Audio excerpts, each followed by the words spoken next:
हर महीना आप लोग प्रेगनेंसी प्लान करते हैं लेकिन हर महीने पीरियड आ जाता है, तो आपके दिमाग में एक क्वेश्चन आता है कि हर महीने मेरा पीरियड क्यों आ जाता है, मेरी प्रेगनेंसी क्यों कंसीव नहीं हो रही है।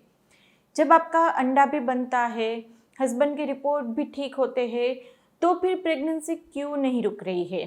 तो यहाँ पे एक रीज़न ये भी हो सकता है कि आपका अंडा और आपके हस्बैंड का स्पर्म दोनों मिलता ही ना हो, यानी कि जब रिलेशन के बाद हस्बैंड के जो सेल्स होते हैं वो ऊपर फेलोपियन ट्यूब तक जाते हैं और ओव्यूलेशन के बाद अंडा भी फेलोपियन ट्यूब के अंदर जाएगा, वहीं पे दोनों मिलेंगे और वहीं पे पहले प्रेगनेंसी के 7-8 दिन रहेगा बच्चा। उसके बाद वो यूट्रस में आके एंडोमेट्रियम लाइनिंग में चिपकता है। तो यहाँ पे सेल्स ही यदि ऊपर नहीं जा पाएंगे हस्बैंड के, तो वो अंडे के साथ मिलेगा कैसे, प्रेगनेंसी कैसे रुकेगी। तो उसके दूसरे तो रीज़न है, लेकिन एक मोस्ट कॉमन रीज़न ये है कि आपकी बच्चेदानी का मुख का ना खुलना। यदि आपका सर्विक्स है वो स्टेनोज्ड है या फिर वो इतना फीम है कि वो अच्छे से ओपन नहीं हो पा रहा है, तो हस्बैंड के स्पर्म ऊपर तक नहीं जा पाएंगे, प्रेगनेंसी रुकने में दिक्कत आएगी। अब ये आप कैसे पता करेंगे कि आपके जो सर्विक्स है वो सॉफ्ट है या स्टेनोज्ड है। देखो, कभी कभी आप HSG कराने जाएंगे तो HSG के टाइम पे डॉक्टर आपको बोलेंगे कि आपका सर्विक्स इतना हार्ड था कि उसको इंस्ट्रूमेंट से खोलना पड़ा, या फिर इतना हार्ड था कि HSG पॉसिबल नहीं हो पाई। कभी कभी IUI आपको इसलिए सजेस्ट करेंगे कि आपका सर्विक्स स्टेनोज्ड है, हस्बैंड के स्पर्म ऊपर तक नहीं जा पाएंगे, हम IUI के प्रोसीजर से पहले मुख को खोलेंगे और फिर हस्बैंड के स्पर्म को ऊपर बच्चेदानी के अंदर रख के आएंगे, तब जाके आपकी प्रेगनेंसी रुकेगी। या कभी कभी आपका बार बार इन्फेक्शन हो जाता है, ऐसा कुछ होता है, तो स्टेनोसिस का वहाँ पे चांस हाई हो जाता है।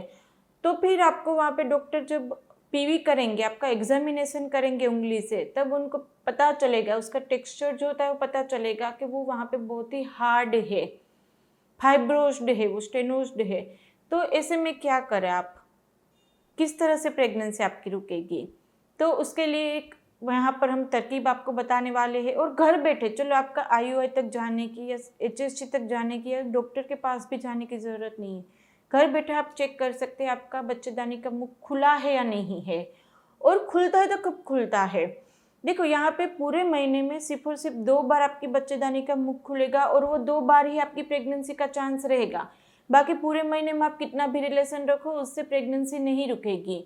वो 2 बार ही ऐसा चांस होता है जब वहाँ पे बच्चेदानी का मुख खुलेगा, हस्बैंड के स्पर्म अंदर बच्चेदानी के अंदर जा पाएंगे। तो वो कब कब ऐसा होता है, सबसे पहला तो पीरियड के दौरान बच्चेदानी का मुख खुलता है ताकि आपका ब्लड फ्लो बाहर आ पाए।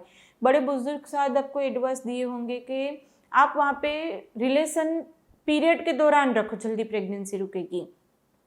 लेकिन देखो, यहाँ पे लॉजिक ये है कि जब आपका पीरियड होता है उसका फ्लो 4-5 दिन चलता है।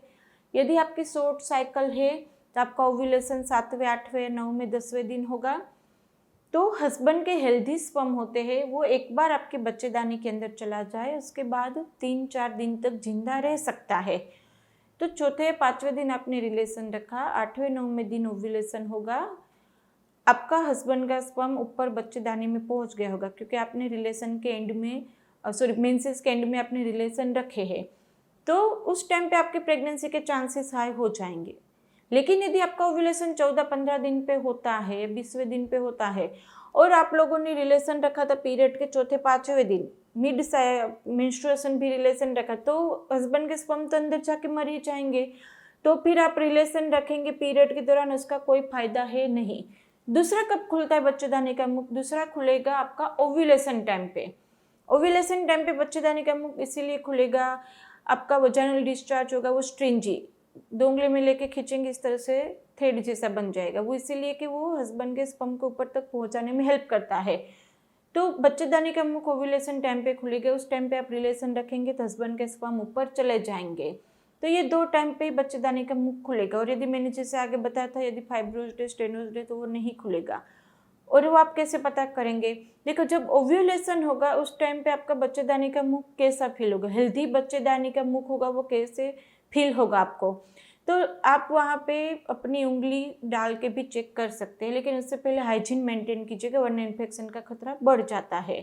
तो आपको उंगली डाल के फील करेंगे तो आपका जो बच्चेदानी है वो, यानी कि मुख जो है वो थोड़ा सा ऊपर चला गया होगा और वो सॉफ्ट फील होगा। आपकी लिप की तरह सॉफ्ट फील होगा आपको वो। और वहाँ पे यदि आप बीच का जो पोर्शन है उसमें उंगली और अंदर करने की ट्राई करेंगे तो वहाँ पे एक खड्डा जैसा होगा, यानी कि वो ओपन होगा, पता चलेगा कि ओपन है, ये बंद है। लेकिन ये आप तभी ये पता कर पाएंगे कि वो सॉफ्ट है या फिर वो खुला है जब आप उसको पहले से देखेंगे, यानी कि जब पीरियड खत्म हो तब से डेली आप उसको चेक करेंगे तो आपको पता चलेगा कि थोड़ा सा ऊपर गया है, ये पहले से सॉफ्ट हुआ है, पहले से खुला है। इस तरह से आप वहाँ पे 1 महीने तक करेंगे अपनी आप चेकअप, तो आपको पता चल जाएगा कि ये बच्चेदानी थोड़ी सी ऊपर गई है, सॉफ्ट हुई है और बीच में वो खड्डा जैसा यानी कि वो खुली है। उस टाइम पे आप रिलेशन रखेंगे, प्रेगनेंसी के चांसेस 7 to 80% बढ़ जाएंगे। यदि आपको वो फाइब्रोज्ड है, स्टेनोज्ड है, तो वो इस तरह से सॉफ्ट फील नहीं होगी, वो आपको हार्ड फील होगी और वहाँ पे बीच में खड्डा जैसा फील नहीं होगा, वो खुला नहीं होगा। तो आप खुद भी जान सकते हैं ये। यदि बच्चेदानी का मुख खुल नहीं रहा तो उसके लिए आपको सर्जरी कराने की या हिस्ट्रोस्कोपी कराने की या IUI या फिर इस तरह से कराने की ज़रूरत नहीं है।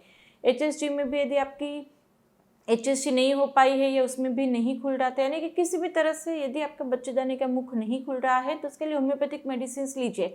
1 या 2 महीने में आपका ये बिल्कुल अच्छी तरह से ओपन हो जाएगा, हर ओव्यूलेशन टाइम पे भी ओपन होगा और कभी कभी वहाँ पे लॉन्ग टाइम पे प्रेगनेंसी नहीं रुकती है और हम आपको ये दवाई देते हैं कि जिससे बच्चेदानी का मुख खुल जाए तो जल्दी रिजल्ट मिलते हैं। हमारे यहाँ 2-3 महीने में प्रेगनेंसी कंसीव होती है। क्यों? क्योंकि यहाँ पे हर एक एस्पेक्ट के ऊपर हम काम करते हैं, छोटी छोटी बातों के ऊपर ध्यान देते हैं। तो उस लेवल पे भी हम काम करेंगे तो आपकी प्रेगनेंसी जल्दी रुक जाएगी। तो बच्चेदानी का मुख ना खुलता हुआ एक सीरियस दिक्कत है जिसके चलते आपकी सारे रिपोर्ट्स नॉर्मल होते हुए या बहुत टाइम तक ट्रीटमेंट लेने के बाद भी प्रेगनेंसी कंसीव नहीं होती। तो ये एक चीज़ यानी कि बच्चेदानी का मुख ना खुलने इसके ऊपर हमें ध्यान देना पड़ता है। तो इस तरह से आप थोड़ा सा ध्यान देंगे, अपने आप चेकअप करेंगे तो पता कर पाएंगे। फिर भी आपको पता ना लगे तो आप अपने डॉक्टर की भी हेल्प ले सकते हैं। और यदि मैंने जैसे बताया प्रेगनेंसी रुकने में दिक्कत आती है या बच्चेदानी के मुख में कोई दिक्कत है या फिर हस्बैंड के रिपोर्ट में दिक्कत है या ट्यूब बंद है, PCOD, AMH लो, किसी भी के लिए आप होम्योपैथिक दवाइयाँ ले सकते हैं, बहुत अच्छे अच्छे रिजल्ट देते हैं। उसके लिए आप यदि हमारी टेलीफोनिक अपॉइंटमेंट बुक करवाना चाहो तो नीचे वीडियो के डिस्क्रिप्शन बॉक्स में व्हाट्सएप नंबर दिया गया है, वहाँ पे इतना ही कहना है मुझे आपकी अपॉइंटमेंट चाहिए, आके मेरी टीम आपको गाइड कर देगी। यदि आप क्लिनिक पे विजिट करना चाहते हैं तो क्लिनिक पे भी आ सकते हैं, उसका एड्रेस भी नीचे दिया गया है। वीडियो अच्छा लगे तो उसको लाइक एंड शेयर कर दीजिएगा। अभी तक सब्सक्राइब नहीं किया चैनल को तो कर लीजिए, आपके लिए बिल्कुल ही फ्री है। तो चलिए फिर जल्दी से मिलेंगे, तब तक के लिए stay healthy, stay happy, bye.